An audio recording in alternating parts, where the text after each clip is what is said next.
Speaking of Symmetra and Overwatch. Speaking of, what's happening? I went to Little Tokyo with my daughter the other day, and she loves getting like figures and stuff like that, and just right in my face on the wall. No. There was what a was there? A little Symmetra. Oh, and welcome so to my I was reality. like, hey, I know her. Of course.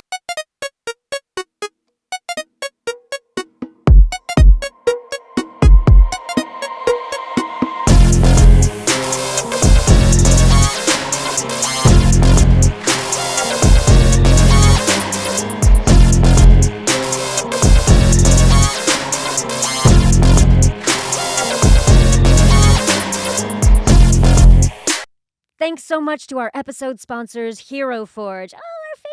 Welcome to Hero Forge, where your creativity knows no bounds. Whether you are a character builder, a 3D printing enthusiast, or a virtual tabletop adventurer, Hero Forge has something special just for you. You can step into their intuitive character creator, where you can design stunning, high-resolution characters in full 3D right in your browser. I cannot tell you how many hours of my life I have lost to enjoying this feature. With a vast library of thousands of parts and customization options, the only limit is your imagination. You can purchase your unique character designs as custom 30mm scale miniatures, the perfect addition to your RPG adventures. Choose from materials like paintable plastics, rugged metal, or color plastic for vibrant, table-ready minis. Hey guys, that means you don't have to paint them yourselves, and as much as I really want to be talented enough to paint them, I just haven't been able to achieve that yet. So you can do it this way too. If you prefer 3D printing, download detailed STL files of your designs directly to your Hero Forge account. Just unzip and print at home, super easy. For virtual tabletop enthusiasts, bring your custom characters into cutting-edge programs with 3D digital miniatures. With the Access Key feature, seamlessly sync your miniatures with supported platforms. No downloads required. They make it so easy. But wait, there's more! If you're craving even more customization, upgrade your Hero Forge experience with a Pro subscription and unlock a treasure trove of additional functions. Gain early access to upcoming products and features, export unlimited 2D digital portraits and tokens, or mesmerize your audience with the Spinny Mini feature. Spinny Mini, that's fun to say. Showcasing your character from every angle. There is something for every adventurer at Hero Forge. Get started designing, saving, and sharing your characters today. Hero Forge, your imagination brought to life. This episode is also brought to you by Skills Hub. Whether you're a complete beginner or a seasoned professional, Skills Hub has everything you need to kickstart and advance your voice acting career. We love Skills Hub. Cannot recommend it enough. With personalized plans designed to fit your goals and aspirations, you can confidently navigate your journey in the world of voiceover. Learn which avenues best suit your unique skills and discover different ways to monetize your voice talents. From commercials to video games to audiobooks to animation, sky's the limit. Practice and refine your craft with expert-designed tools such as character development, accent mastery, or script interpretation. Connect directly with more than 80 vetted coaches who are top industry pros, casting directors, voice directors, and working actors to receive valuable feedback and guidance. Skills Hub is more than just a platform. It's a thriving community of voice actors, and with per-minute billing, you're in control of how much you spend. Track your progress, communicate with coaches, connect with the community, and stay motivated. Don't wait any longer to advance your voice acting career. Visit skillshub.life/characterselect today to pick your path and get 20% off your first 3 months. Skills Hub. Come for the access, stay for the community. Hey guys! Welcome to our final episode of Character Select for Season 1! Yay. Whee! Oh, there's your drums. There's my drums. See? Yes. As you can tell, we are a little slap happy this morning, but we're also very excited because we have a lot of fun things that we did during this season to talk about, and a lot of things that we learned, both from our guests and from the process of doing this podcast. Creating a podcast. First, I want to give a huge shout out to our whole team here at Slap Studios LA, to our producers, Coorey, Madigan Hunt, to our editor, Joe Scott, to you. Research Amanda Mack, who has been killing it on the research. Our art and graphics by Laura Medeiros. Rick, thanks, Rick. Yeah, of course. Thank Thank you. And Charlie. Thank you. Oh, yes. Where is our positive vibe technician? He's around here somewhere. He might be running things right now. He'll show up in a minute. No worries about it. He'll show up. He'll come over and be like, why am I not on this episode? There's something terribly, terribly wrong. Is there a great disturbance in the force, Charlie? Oh, look, he's getting flown in. Airmail. Hi, buddy. Oh, my God. So much better, you guys. So much The better. vibes have immediately Oh my God! increased. Immediately the vibes are better. Mm-hmm. So much better. He's gonna be here for 5 seconds, and then he's gonna be like, "Okay, I'm good." Bye, Dad. He's like, "I'm good. I'm good, Mom." Should we do a little Charlie voiceover? Hey, Mom. Hey, guys. It's me, Charlie. You guys should really listen to Character Select. Bye. He just hopped right off. You should do a character select tag in Charlie's voice. Absolutely. In fact, I will do a full commercial with Charlie on my lap, but not right now because he just peaced out. Bye, Charlie. So, how many episodes have we had? 94? What is it? We had 10 10 episodes for this first season, and such extraordinary guests. I still can't believe that the people that we had on this podcast were our first season's guests. I know, we really started with a bang. Some guy named Matthew Mercer. I don't know. Never heard of him. Me either. But the whole season, I'm so thrilled that we got such a wide variety of people from different aspects of the gaming community, which is really what we all set out to do with this podcast, was to get the vantage point of people who weren't actors, and talking about what goes into great performances and what goes into great creating great characters and great games, and figuring out how to find your lane in games, even if it's not an obvious thing. What were some of the things that were surprising to you that we learned from our guests? I loved hearing about everyone's path into gaming. I thought that was just so interesting. Everything from Matt being inspired by his grandma and trading games with his grandma, to Erica being child star. Which also super doesn't surprise me, but at the same time, I was like, what? When did what? And even Jen's kind of entry into being the voice of a generation. Yeah. And just kind of hearing Austin's challenge to play for Elise, was it? Or something on the piano? Where he just kind of was like, I think I can figure this out in a couple of weeks. And then I can get whatever the reward is my dad's going to give me, and then all of a sudden fall in love. So, parents, this is a lesson to you. Bribe your children, and they will turn into geniuses. Working on that. Work on that. Make that magic happen. Here's my on camera, on voice spoiler, is that actually my daughter finishes school next week. And as her surprise for doing an amazing job this year, I'm taking her to Disneyland. But I got tickets for both Thursday and Friday. I'm going to pick her up from school and take her straight down there, so I get to do the thing we're going to Disneyland. Oh, that's so fun. See, good parenting. We love good parenting. We support good parenting on this show. Yeah. And speaking of good parenting, I cannot stop thinking recently about our episode with Abu Bakar Salim, particularly because of his story of how his father, not only how his experience with his grief over his father's passing inspired the game, but how his father was such a huge part of bringing games into his life, and the way he listened, the way the way Abu kept talking about, it was just that he listened to me tell the stories of these games, and he involved me in that way, and how special that is. I was just doing a poetry reading event last night, and in the panel, someone asked me, "What are you doing? How are you using your voice to support diversity and inclusion?" And one of my favorite things about games is that games are inclusive in that what they are doing is including the player, whoever they are, in the story.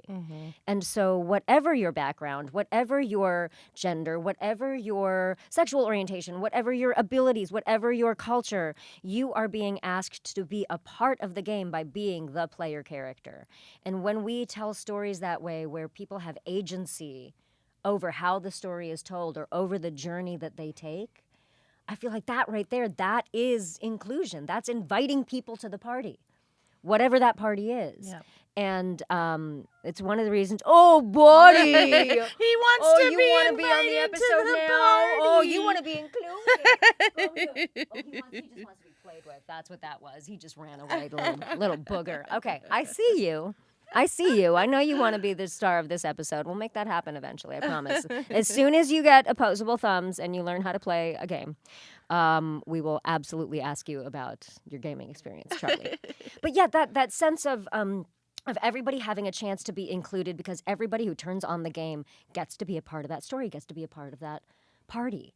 That to me is huge. It's huge, huge, huge, huge, huge. And it's also, I think, what we wanted to do with this podcast. Absolutely. It's just get a window into the kind of a mystery process industry and shine a light on all these like amazing people that are doing such amazing work. I mean, Michael Chu is another one. Oh, God. Just talk about, Symmetra and Overwatch, but it's so incredible to share with the world that these people contribute to the characters that you love so very much. And how integral they are, and how they contribute things that you may or may not clock are actually things that people contribute. Again, Abu, we talked on his episode, and I was the same way.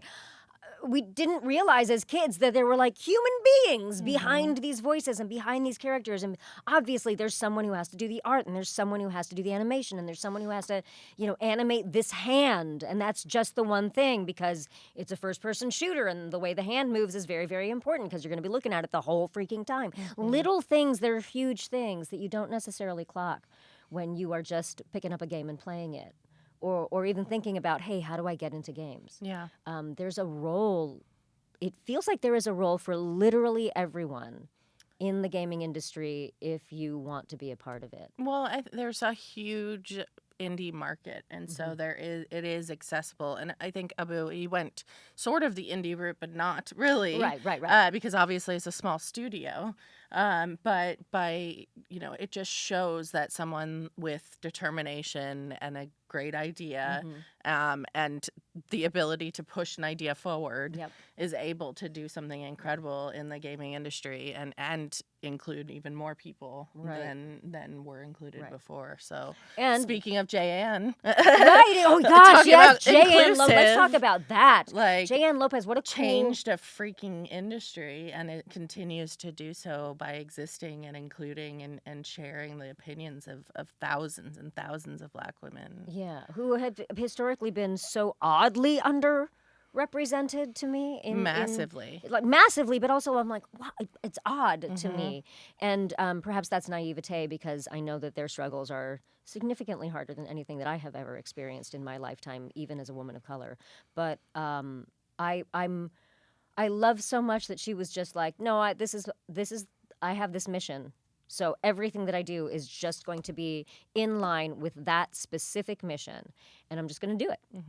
And that has been, I think, one of my favorite through lines of all of the guests is, I want to do this thing, so I'm going to do it. Yep. I don't know how I'm going to do it. I don't know how I'm going to be successful at it. I'm just going to put one foot in front of the other and build momentum in some direction, and momentum breeds momentum. And then you're out there meeting people and networking and finding out who's doing what. And all of a sudden you're creating these beautiful, real relationships with people in the industry that you're working in. And I think a lot of people complain in the entertainment industry at large about, oh, it's all about who you know. Yes, it is about who you know. So know people. Have real, genuine, authentic relationships with people who you respect and admire, and then see what happens. And then start a podcast and invite them all to talk to you. Exactly, because it gives you an excuse to hang out with them. What? Elena is a perfect example of that. I mean, we didn't get too far into it on the pod. We couldn't even scratch the surface of our relationship because I've known her for so long. We worked together. I was pretty junior compared to her in the at Treyarch, but especially because we were both women in that environment, we became fast friends and have stayed together as friends throughout her entire career. Everywhere she's went, she's called on me in some way, shape, or form, no matter where I was working, to be on the project. She has brought me, I can't even, infinite amounts of work and trust and referrals, and is a wonderful friend who we can like bunk together at GDC and have a wonderful time. So it's just been really incredible to have that networking really Sure. be that genuine relationship, but in a way that just benefits each other. I mean, we do wonderful work. She's on great projects, and we're able to collaborate in the most magical way. Yeah, we have what we call the 16-hour rule, which is, yes, after a certain point, everybody is talented, and everybody that you work with is going to have a certain level of talent. But who do I want to hang out with at the end of a 16-hour shooting day? Mm-hmm. Who do I actually want to see instead of sticking a fork in my eye? Like, what that kind of feeling of people you want to surround yourself with because they just have that good energy. And I think a lot of people, I don't think I know, a lot of people ask, like, what are some of the non-negotiables when you are in the gaming industry? And I say this for really any industry, but of course for the entertainment industry, the only non-negotiables are be on time, be prepared, don't be a dick. Everything else is sort of subjective.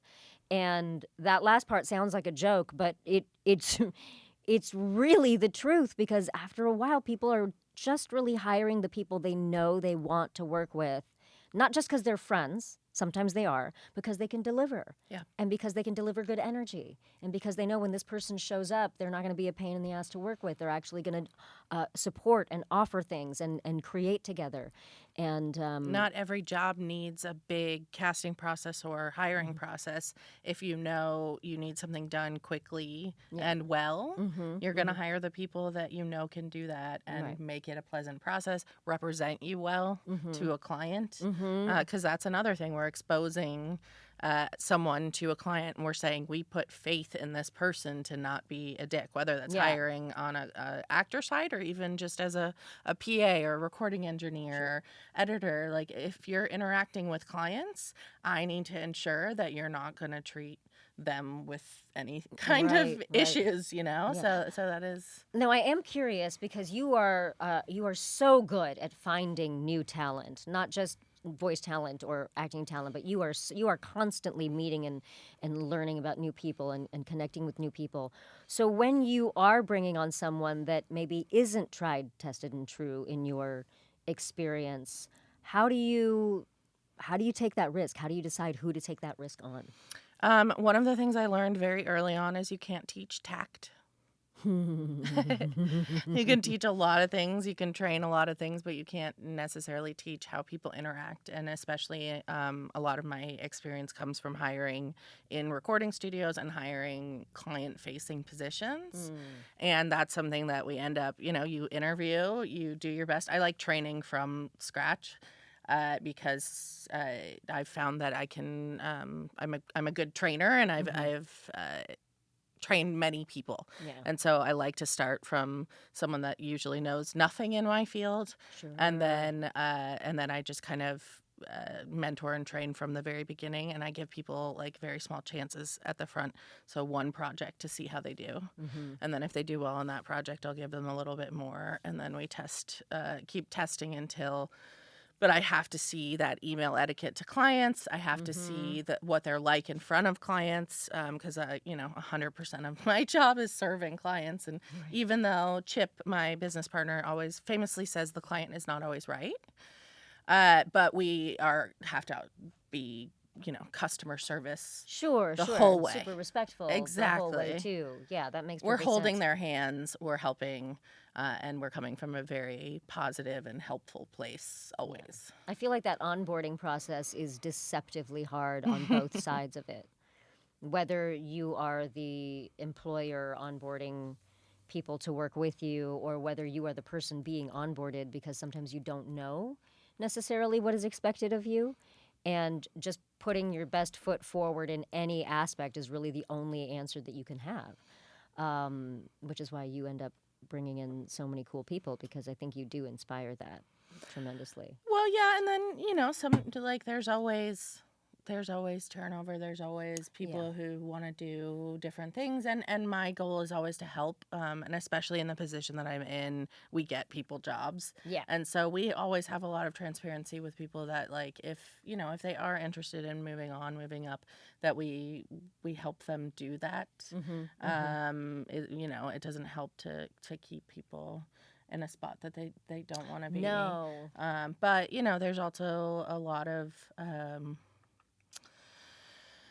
mistakes and kind of like the hard stuff that you have to go through too in order to learn all the things, and also personalities.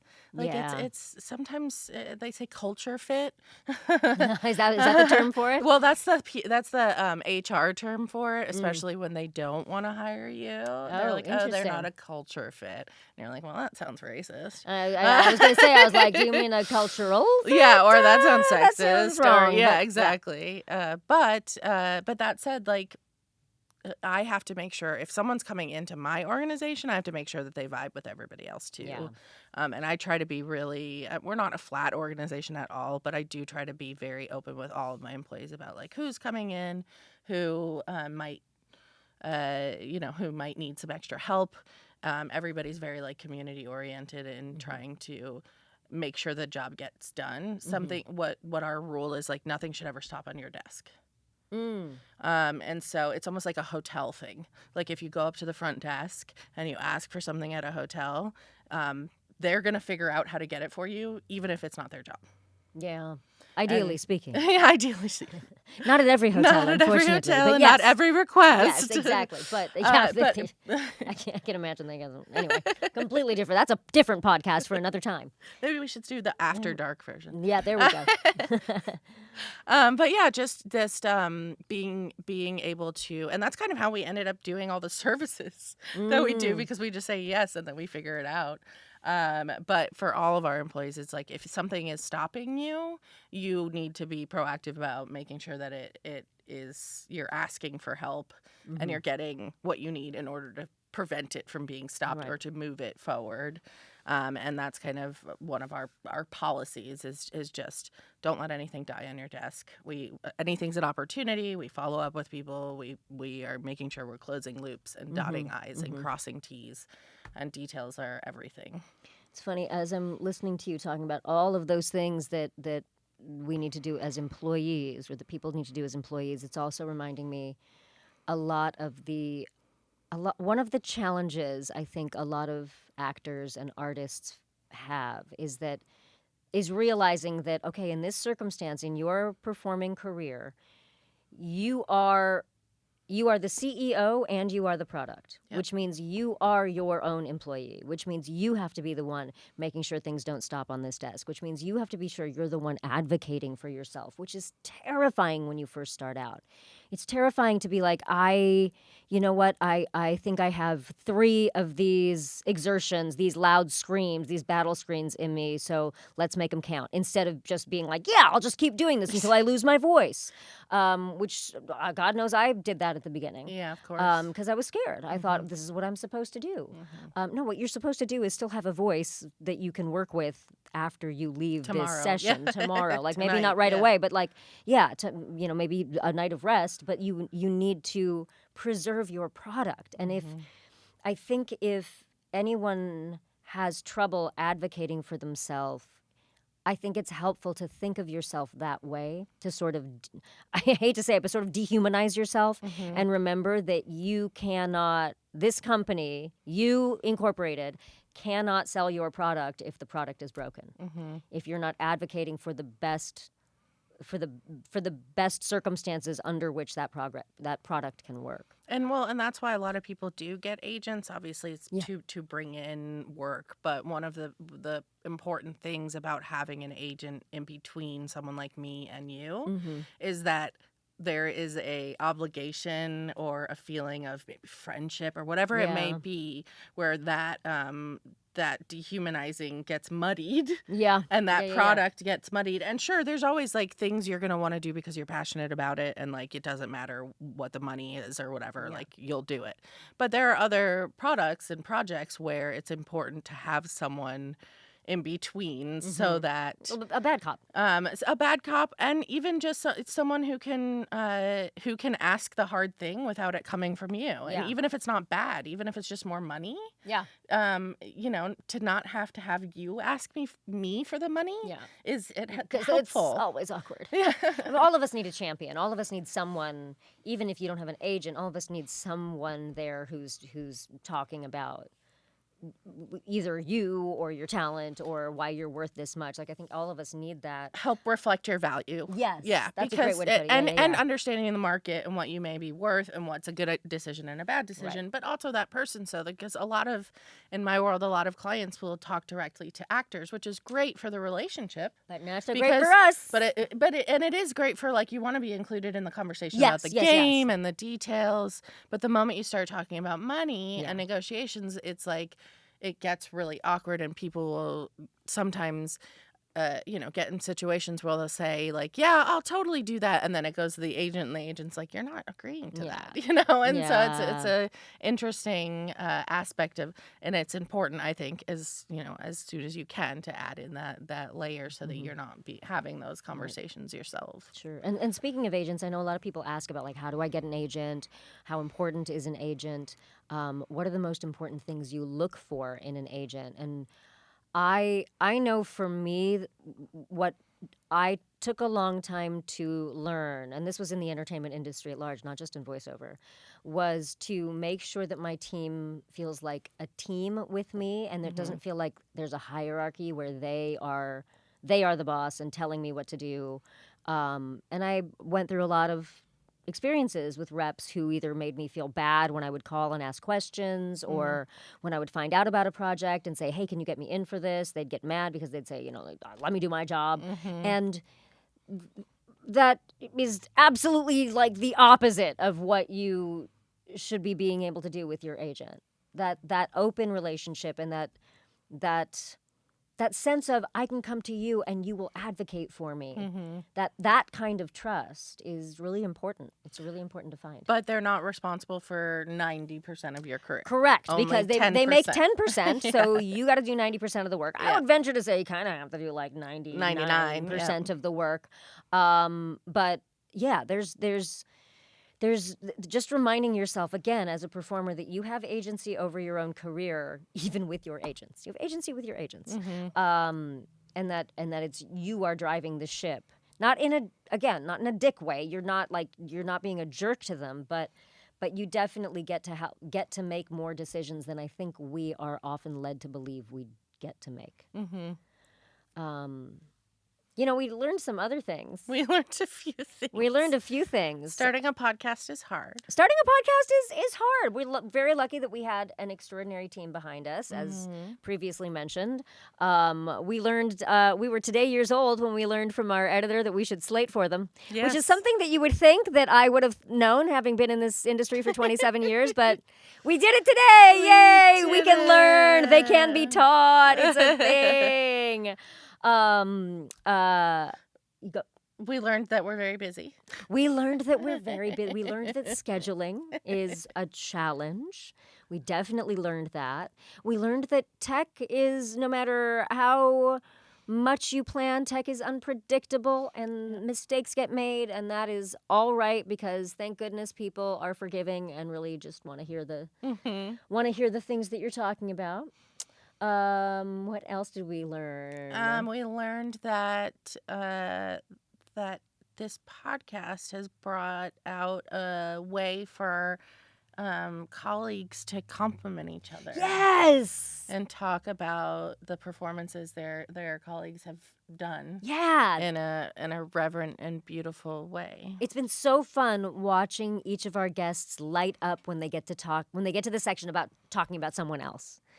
Because usually on podcasts, you're answering questions about your own life or you're talking about your own experience. But then, like, to watch Matt light up when he was talking about David Hayter as Solid Snake, or Tom talking about Deborah Wilson, or the emotional moments when Jayanne, when we were on her episode about talking about Lance and what a big loss that was. Like, having that opportunity to separate ourselves from the thing that we are talking about and the thing that we are celebrating. It's one of my favorite things about being in this industry, being at the table, is being able to have access to people to tell them how great they are.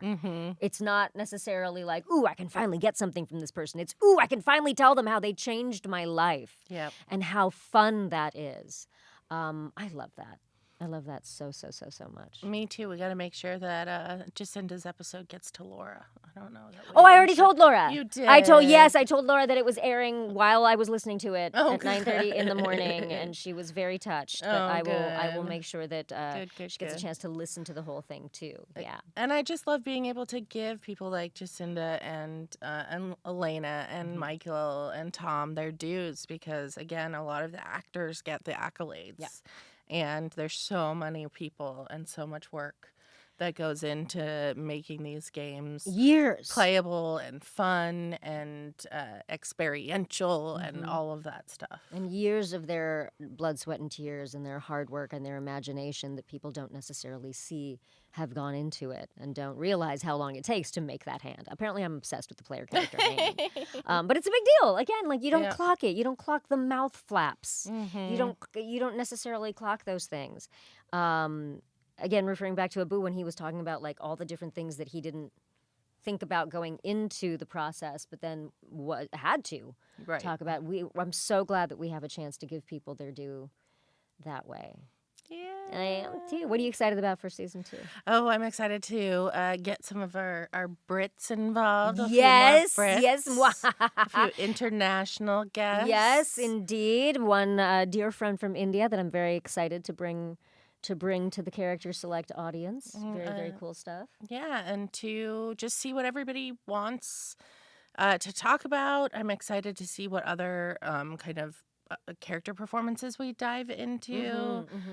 Just hearing a couple of the ones that people are starting to toss around is really exciting. There are a lot of really fun games coming out too that hopefully we will either get to talk with people who worked on them about them, or we'll just get to talk about them because there's a lot of really fun stuff coming up. Yeah, absolutely. I feel really privileged to just get to have these conversations and to talk to these people, and grateful that BAFTA inspired this whole thing, and excited to get more involved with BAFTA and do more stuff with them so that we can inspire more people and get more kind of the education side out there, which is huge, and just networking too. Yeah. So. I'm excited about hanging out more with you. I know. It's nice to have an excuse to hang out with one of your besties. It's fun. I know. It's fun, you guys. All right, Julia has a surprise for me, and I'm really excited. And I told everyone that I wanted to have the surprise on camera, but I don't know what it is. So now I'm maybe now regretting she's my regretting her decision. Maybe, but let's find out. Let's find out. Yeah. I mean, I don't think you should regret it, but like, okay, so as you may know, we had a camp that we did a couple years in a row. It's called Voiceover Camp, and we do retreats at the Help Network for actors. And one of the things that we developed at one of the retreats was a game that had to do with efforts. Oh, boy. And so we are trying to teach actors how we want the efforts in games to sound, the kicks, punches, jumps, deaths, things like that. And so in order to kind of facilitate that conversation, I made this card deck, which obviously I'm doing on camera, shuffling it so that I get the right categories. I'm nervous here. now. Now I feel like I'm auditioning. And, well, you kind of are, because I am a casting director. She is a casting director. I'm totally auditioning. You guys, I didn't warm up. Yes, you might. That's one thing. bit. Before you do your exertions, always warm up. So do not do what I'm doing. Let's see right what here. your warm-ups are. Honestly, usually I have my voice straw with me, which is just you guys can find this online, voicestraw.com. It's awesome. Hey, we should get a sponsor from them. We already have a little bit of a connect to them. Good. But yes, shout out voice straw. You can use like coffee stirrers, but I find that having the metal voice straw is actually really, really helpful for a lot of reasons. And it's practical as well. But so if you don't have a straw, I like to just start with if you either use the sound v, w, or z, but I like kind of go between w and v, sort of like an Indian w. So it sounds like that, and you're holding the air in your mouth a little bit more and creating pressure against the air coming out. And what that helps you do is it helps to set your vocal cords so that they are approximating in the way that they are supposed to approximate, which isn't always the case when you first wake up in the morning or when you haven't used your voice. So I'll just start by going.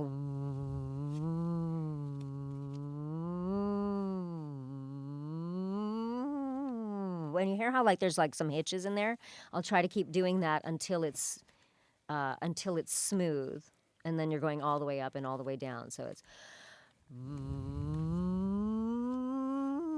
See that glitch?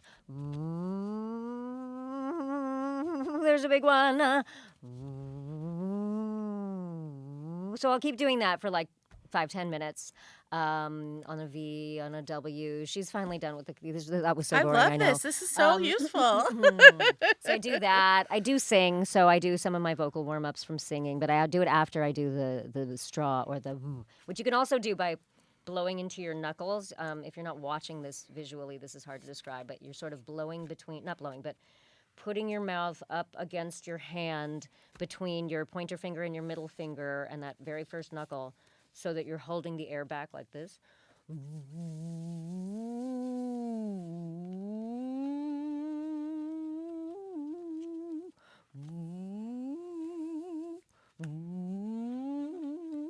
So when it goes,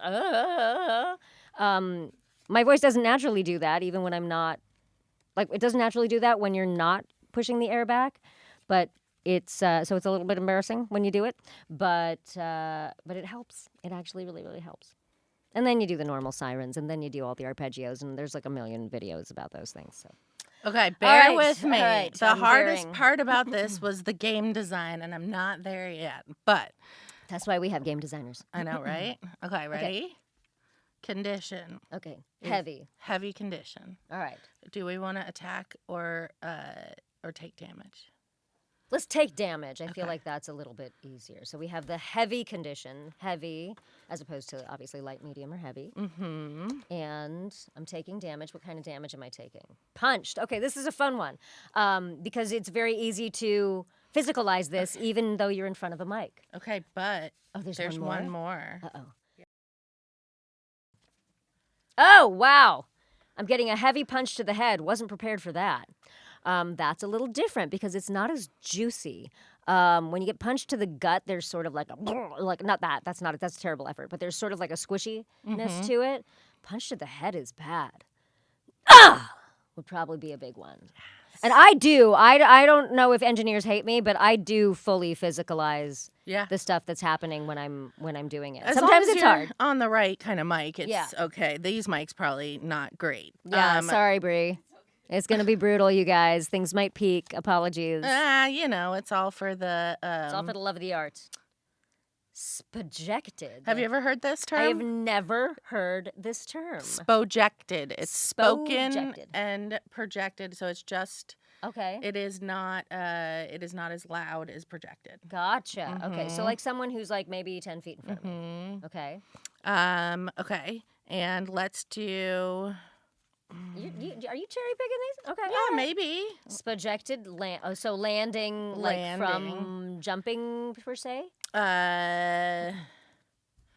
Yeah, I think it just landing. It doesn't say actually because there is a specific one that is jumping. So just landing. So just landing. Just spojected landing. So it's not like super loud. Right.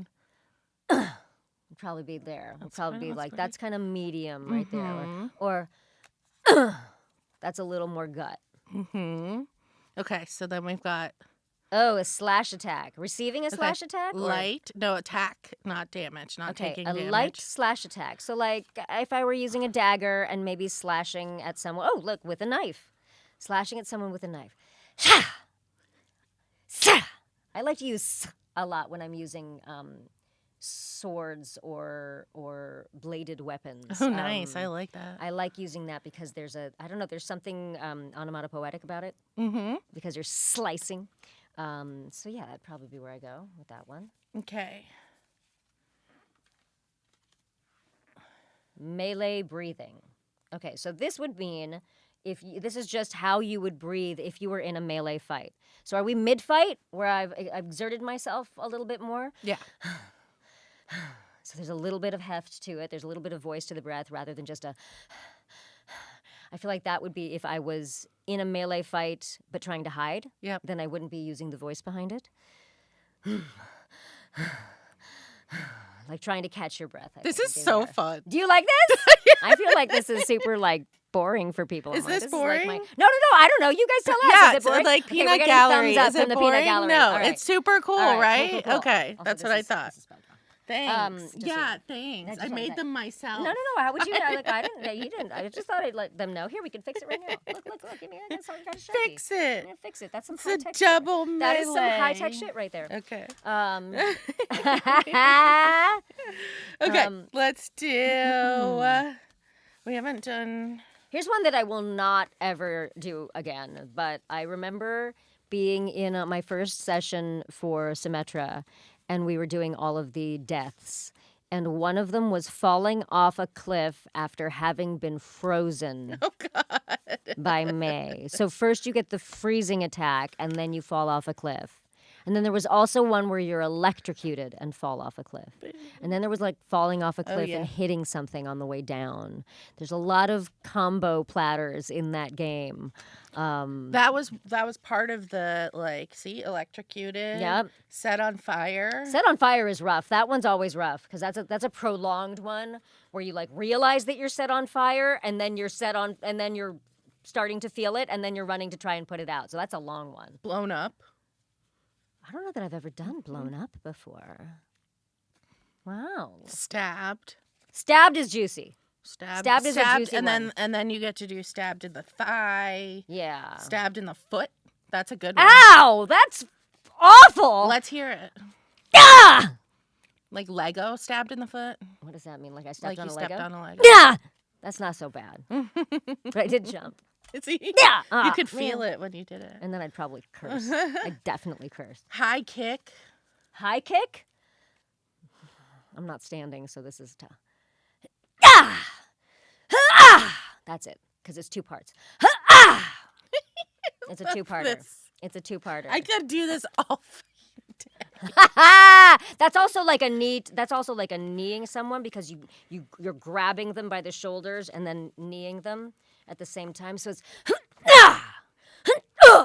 that kind of thing. Mm-hmm. Oh yeah, there's a difference also between the sounds when you do efforts with a closed mouth and with an open mouth, obviously. So sometimes you'll do a variety of them for the same action, like I just did.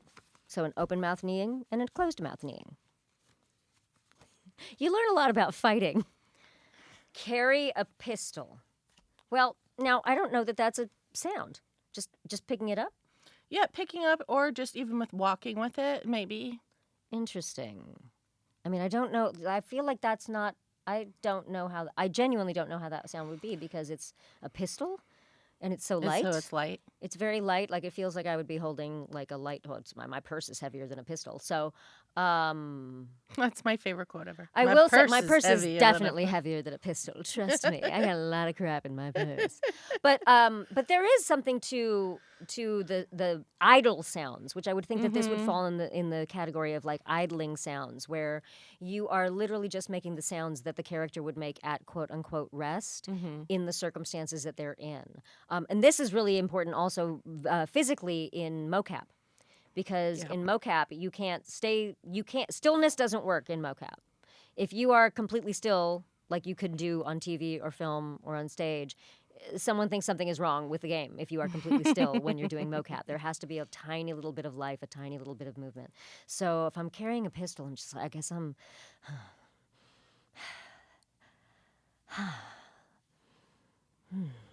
Like there's just like light breathing as I'm looking around to check life sounds. Yeah.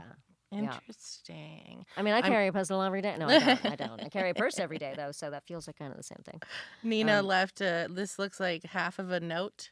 Oh, and it says something like, please call me. Get off your call. Get off your call. Yeah, that's about... That's literally what that probably says right there. Yeah, oh, eat. Call. Nobody wants to hear people eating. Yeah, but sometimes you need to. Eating and drinking, flying, hunting... Here, now I'm just going to throw them out here. Climbing. Climbing is always fun. I like climbing in real life and in video games. But climbing is fun because, again, it's a several part movement. So you're...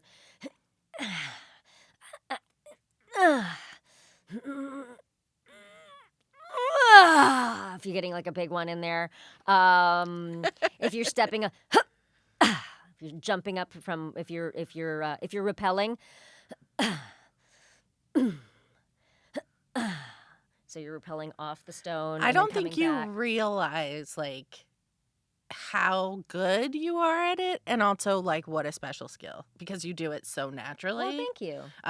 It is something that is not easy to master, and you've got Interesting. it freaking down. Well, thank you. I think it's really fun. I think it's one of the really fun things. I mean, it's hard on your voice, especially when you're doing like the big death things.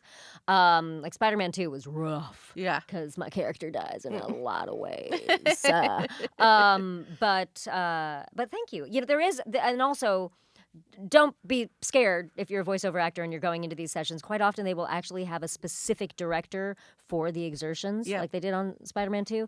And they're really, really good at it. And they're really, really good at telling you, okay, well, this kind of a death sort of sounds a little bit drier or juicier. And when I say juicier, it just means there's more spit. It sounds gross, but it's literally more spit. It's like literally like, like that's getting either stabbed in the throat or fast strangled, as opposed to like being held down like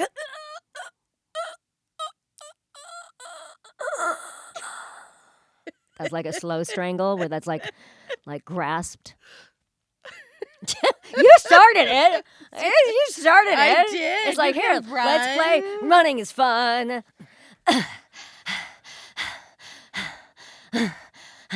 Am I running from something scary? You got the sickness cough. All right. I'm playing the Outer Worlds right now, and there's a lot of this, and so this is like almost like the environment. Interesting. I'm gonna not make you do anymore. Yeah, thank you. It is your voice. early in the morning, and I do have sessions today. But yeah, that's a fun game. That's a cool game that you guys made. So we gotta develop it a little more so the gameplay works. But shout out to the Help Network. Fun. Yeah, very, very cool. My colleague Coorey and Kritzia helped, and so it was a little group project. We just wanted to make people get off their butts and like make it interactive and do it in front of people and stuff. It was fun. Yeah, I think that's probably one of the hardest parts is being willing to do it in front of people because it feels really stupid. Yep. And I'm just gonna say it. Sometimes some of the sounds that come when you're doing violent activities sound like you're in the middle of the throes of intercourse. Yes, and or pooping. or pooping. It sounds like things that you don't necessarily want to do in front of people. Yep. Or maybe you do. I don't know who you are. I don't judge you. But it's always a little bit like, this can be a little bit embarrassing. But get over it, because it's the job. Yes, it is. So, fun game. Yeah, there you go. There's 10 our out of 10. bonus content. 10 out of 10. Highly recommend. Well, I think that's it for Character Select Season 1. I don't know why we're talking like this now, but I'm going to go with it.